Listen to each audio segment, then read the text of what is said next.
Hi, this is Derek Reisner with the Need History YouTube channel, and today we are in historic Salem, Massachusetts. During my visit, I took a trolley ride, ate in a 17th century coffee house, and read some fascinating notes, including this letter left by a living descendant of one of the victims of the Salem witch trials. But wait. I'm getting ahead of myself here. Let's back up a bit. So it was late July when some of my extended family came up to visit Massachusetts. One of the places they wanted to check out was Salem, so I tagged along for the trip. We parked here at the Museum Place garage on 1 New Liberty Street. There are plenty of cheaper alternatives. However, 1 New Liberty Street is one of the most convenient spots as it puts you within throwing distance of several key tourist destinations. Right across the street from the garage is the old Salem Armory, which is now the home of the National Park Service Visitor Center.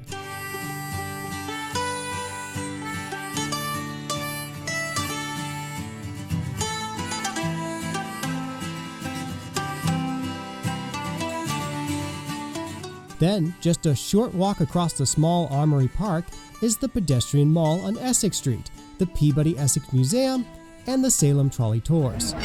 For the trolley, you have to buy tickets in person on the day of the tour. The trolley ride is about an hour and takes you by almost every tourist site. There is also a tour guide who gives a nice summary of the history of the town and points out the most important sites along the way.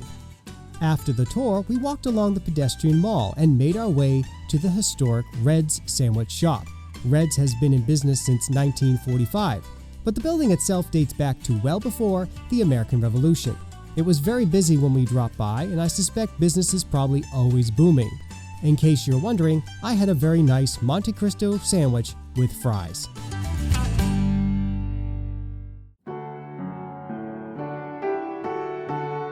After lunch, we mosey on by the Grimshaw House and made our way to the old burying point, also known as the Charter Street Cemetery. Founded in 1637, it's the oldest cemetery in the U.S., or not? Actually, this led me down a bit of a rabbit hole. Many websites list this as the oldest cemetery in the U.S. However, some list King's Chapel Burying Ground in Boston from 1630 as number 1. Others list the Burial Hill Cemetery in Plymouth from 1620 as the most senior. Some of these discrepancies might arise from definitions like public cemeteries versus private burial grounds, etc. So this might be a good point for public participation. Let me know in the comments what you consider to be the oldest cemetery, burial ground, graveyard, or whatever in the US and why. Now, just before the entrance to the cemetery is a memorial. It features stone slabs remembering the victims of the Salem witch trials. On the day we went, I actually found this note on the memorial stone to Rebecca Nurse. You can pause here if you'd like to read it.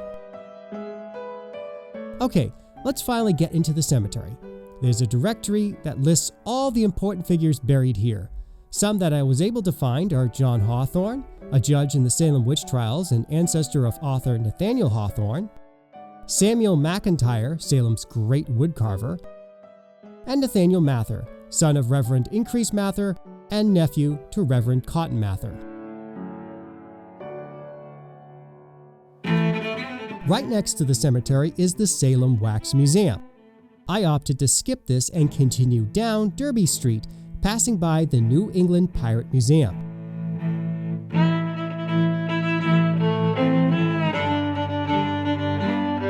Further down is the Salem Maritime National Historic Site. This is where the replica of the East Indiaman ship, Friendship of Salem, is docked. It recently returned to Salem after undergoing repairs in Gloucester. The ship was not open for tours on my trip, but was opened in August of this year. The full mast, rigging, and sails will not be fully installed until sometime next year. Across from the docks is the Salem Custom House. The building was made famous in Nathaniel Hawthorne's book, The Scarlet Letter. Hawthorne did not enjoy his time working here, using the novel to vent his frustration. And if you visit the Custom House today, you are encouraged to do the same on sticky notes. These notes are cute, humorous, practical, and a few are downright disturbing. The building is part of the National Park Service and admission is free. There are several artifacts and rooms restored to their original decor.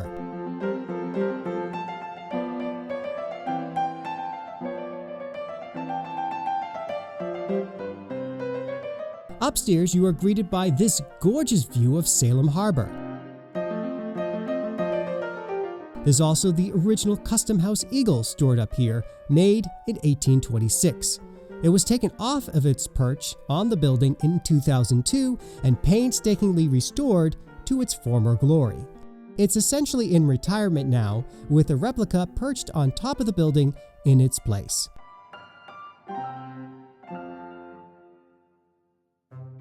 And that about rounds up my trip. Salem is a very walkable town. Most of the important places to visit are clumped close together, and the streets are very accessible on foot. Also, if you're not interested in witches or Halloween, there's still plenty to see year-round. It was a short trip, and there are so many places I wish I had a chance to visit. I hope to do something in the future more focused on one of the historic places.